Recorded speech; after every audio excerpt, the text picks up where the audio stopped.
Keep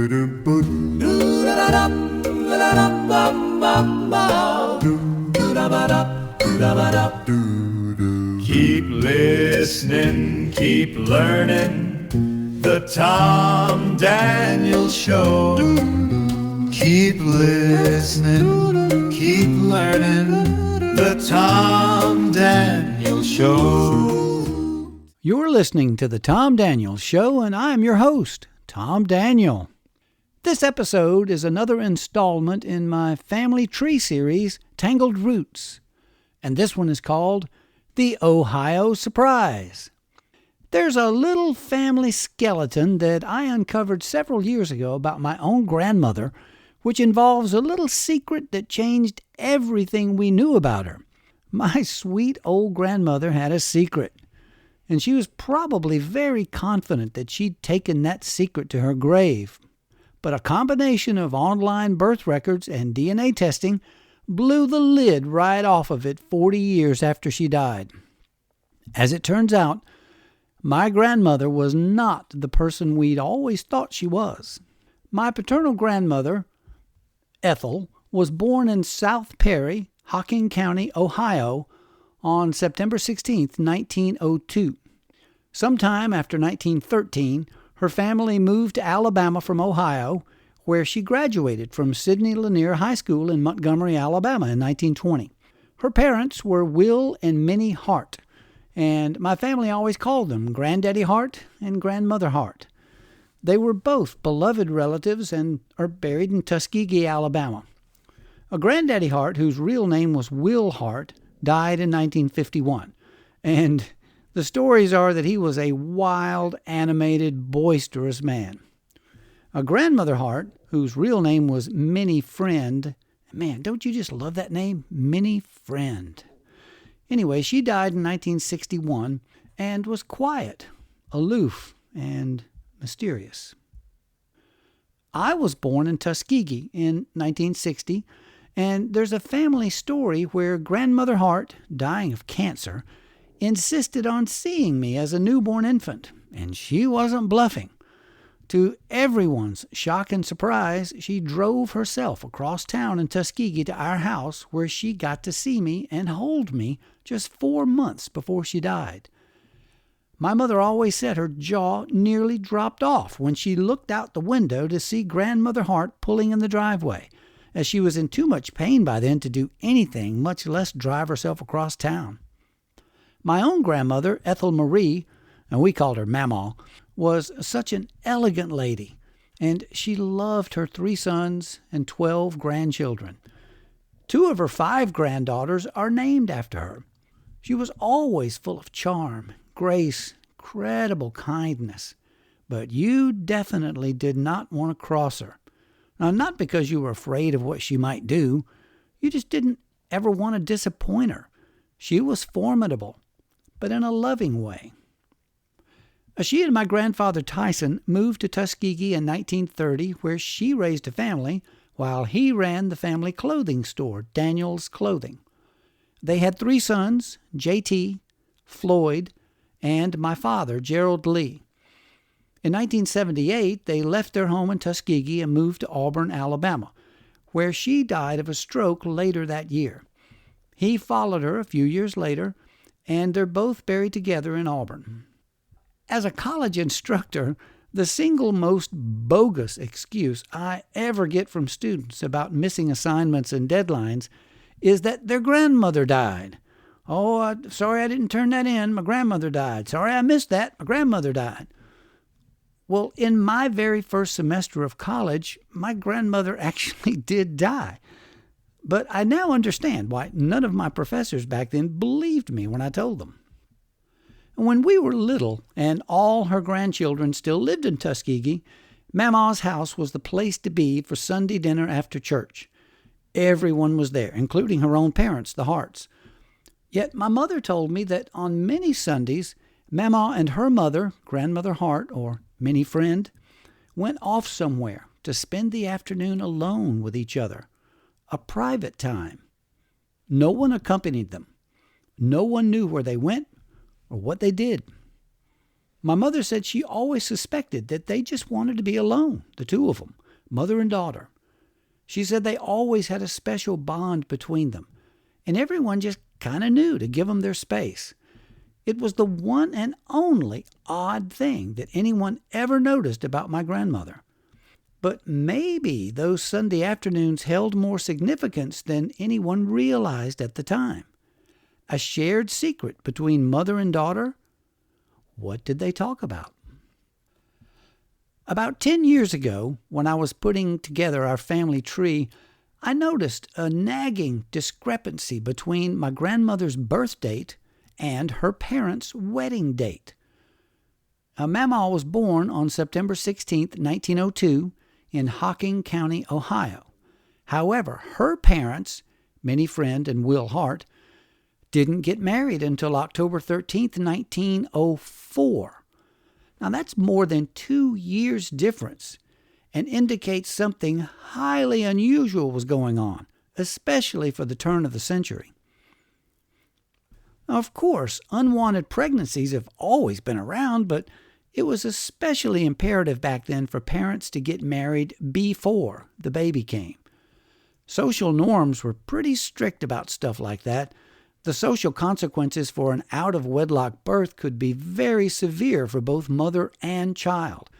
Therefore, a 2-year gap is very, very bizarre and noteworthy.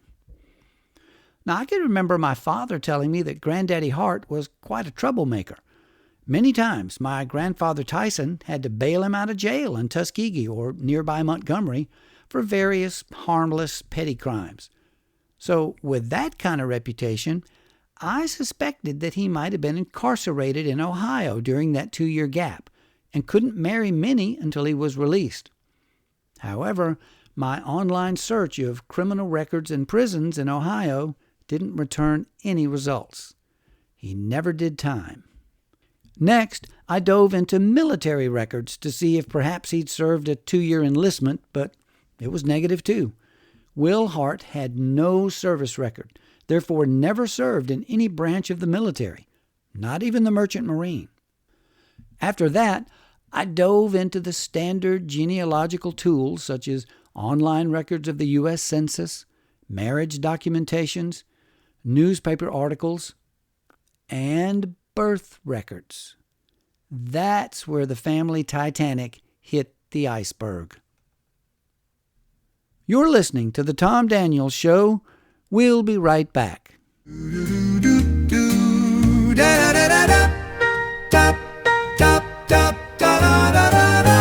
What are you waiting for? The Tom Daniels Show. What are you waiting for? The Tom Daniels Show. What are you waiting for? The Tom Daniels Show. Welcome back to the Tom Daniels Show, and many thanks to Mary Mac for that barbershop version of our music. Wow, Ohio and barbershop. Okay, Mary Mac is the world's most perfect band. Now, we've been talking about a family secret kept between my grandmother Ethel and her mother Minnie Friend, and its possible connection to a mysterious 2-year gap between my grandmother's birth and her parents' marriage. Now, when I looked at the online birth records from Ohio, I found one for a child named Ethel Marie, born on September 16, 1902, in Hocking County, Ohio, to a 19-year-old woman named Minnie Friend. Well, so far, so good. However, the father listed on that birth record was not Will Hart. Instead, it was someone named William Neff. William Neff. I'd never seen nor heard that name anywhere before. But if the record was accurate, then I was looking at the name of my true great-grandfather for the first time. Was the record accurate? Well, the name, birth date, and birthplace of the baby, plus the name and age of the mother, were exactly what I was expecting to see. So I cannot imagine there was another Minnie friend of the same age in the same town giving birth to a daughter named Ethel Marie on the exact same day. Nope, not likely. The only explanation was that our great-grandfather was not who we'd been told. Now, since I'd already done a DNA test to determine ancestral heritage, my next step was to comb through my thousands of DNA matches in the database and focus on the name Neff. In a sweeping confirmation of my research, I was a DNA match with dozens of people in the Neff family, but I didn't have a single DNA match in the Hart family. No Harts, only Neffs. So now I had the answer, but that answer only opened up a lot more questions. According to further research, my great-grandmother, Minnie Friend, showed up in the 1900 U.S. Census as a 17-year-old domestic servant for a family named Wilson. Now, my guess is that she was not employed by them anymore after they found out about her condition in 1902. The wife of that family would have probably suspected her husband or fear Minnie's influence on him or any children, and she would have been out of work instantly. The social and community standards at the turn of this 20th century were not kind at all for women in Minnie's situation. She might have had to go to a charity home for unwed mothers, but that would be unusual if she kept the child. Now, those places usually strongly encouraged adoption. If she had no family willing to take in her and the baby, she would not have had a fun life during and after the birth of my grandmother. It is incredibly touching to think about how much Minnie Friend suffered and went through and gave up just to be able to keep her baby. Therefore, if she was considered an immoral woman by society, she might have jumped at the chance to marry anyone who would give her a home, a family, and most importantly, a name for her child. And that's likely where Will Hart came into the picture. He offered her the protection and legitimacy that she needed.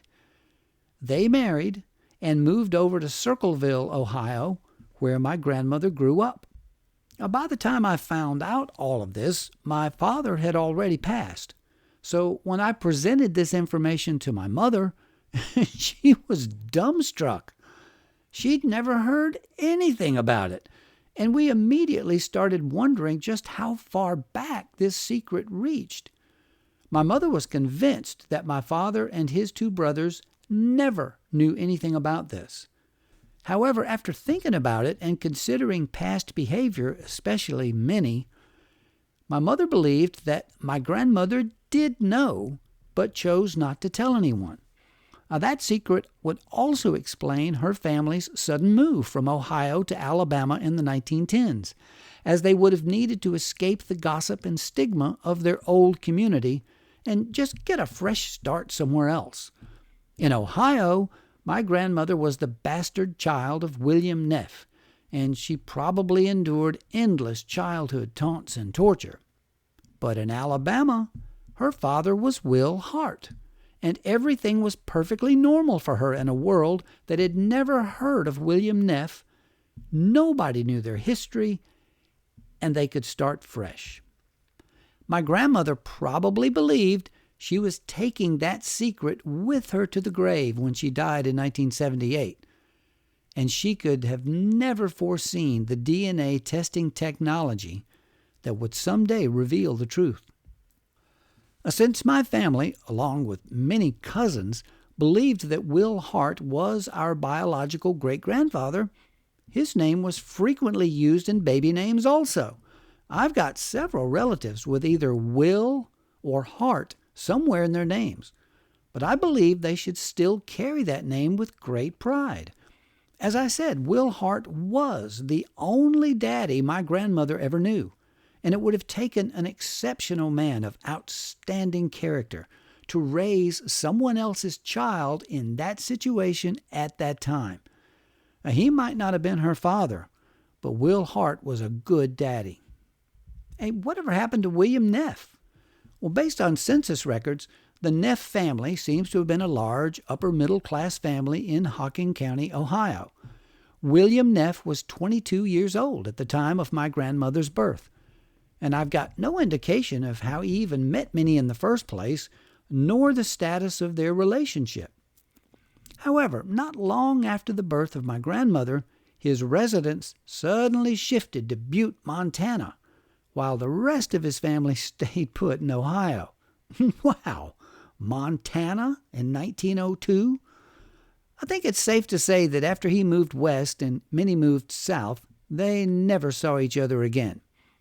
He got married in Montana in 1912 and had another daughter named Dorothy. In 1926, that wife died tragically from an intestinal blockage, and William Neff remarried 5 months later. Now, he had yet another daughter with the new second wife, and then he ultimately died of heart disease in Butte, Montana in 1937. 3 women, 3 daughters. According to several articles in the local papers in Montana, William Neff was involved in a lot of shady, underhanded schemes over the years and mostly lived on the wrong side of the law. Of William Neff's 3 daughters, only my grandmother had children of her own, so my father and his 2 brothers represent his only grandchildren. And to this day, I've never met any of my distant Neff cousins, and although I've reached out to them many times, most of them just ignore my emails. And, I don't blame them. I mean, to them, I'm just some goofy guy from Alabama claiming to be related through a wacky story, and there's obviously no one still alive who would remember it. The few who have responded simply acknowledge the accuracy of my research and my family tree discovery without offering any further information. So I've got no photo of William Neff, nor do I have any indication of what the family is like. I do have one final thought concerning the relationship between William Neff and my great-grandmother, Minnie Friend.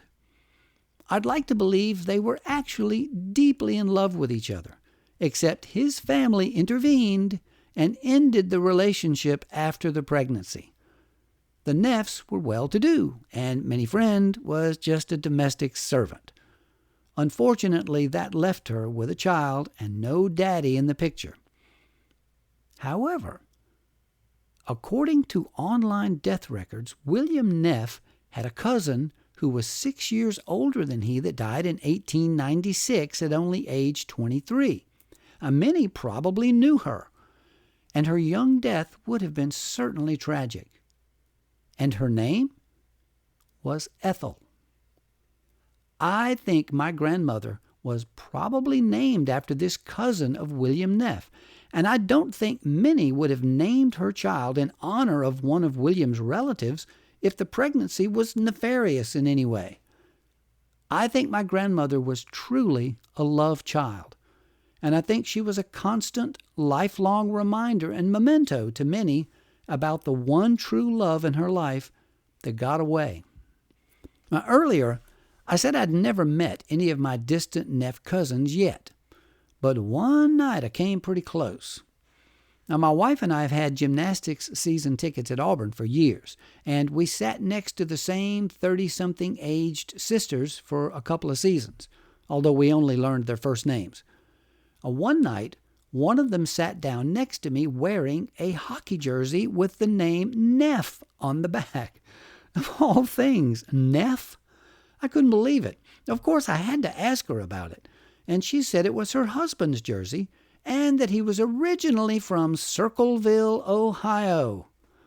Well, of course, I told her about my grandmother, and I checked her husband's grandfather's name in my family tree, and yes, I always carry my family tree with me on an app on my phone. And yes, her husband is my cousin. Now, after the gymnastics meet was over, my wife and I walked back to our vehicle in the parking lot and were surprised to see the same 2 sisters standing right there talking to each other next to our vehicle.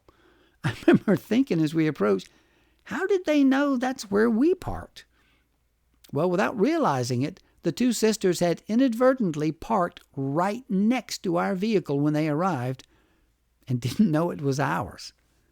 Small world indeed. This has been fascinating. Thank you, everybody. This has been the Tom Daniels Show. Keep listening. Keep learning.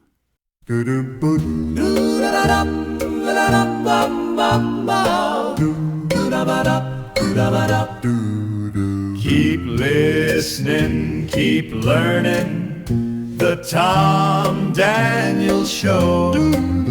Keep listening, keep learning, the Tom Daniels Show. Take a break from your usual routine and tune in to the Tom Daniels Show. You'll discover the world of melodies and stories that you might not know. Keep listening, keep learning, the Tom Daniels Show. Keep listening, keep learning, the Tom Daniels Show. What are you waiting for? What are you waiting for? The Tom Daniels Show. Da, da, da. What are you waiting for? What are you? The Tom Daniels Show. Da, da, da. What are you waiting for? The Tom Daniels Show.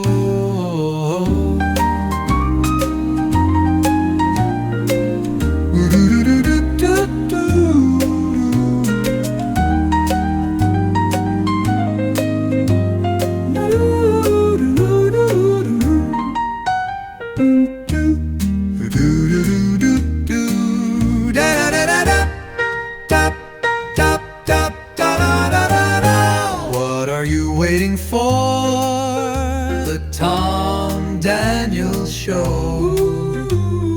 What are you waiting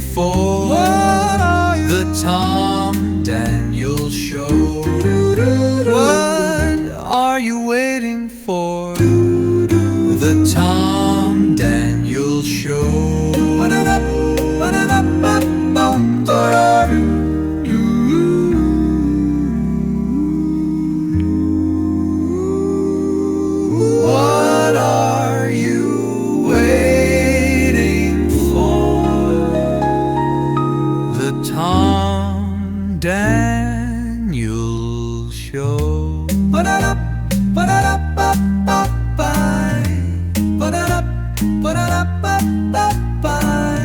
What are you waiting for? The Tom Daniels Show. What are you waiting for? What are you waiting for? Tom Daniels Show.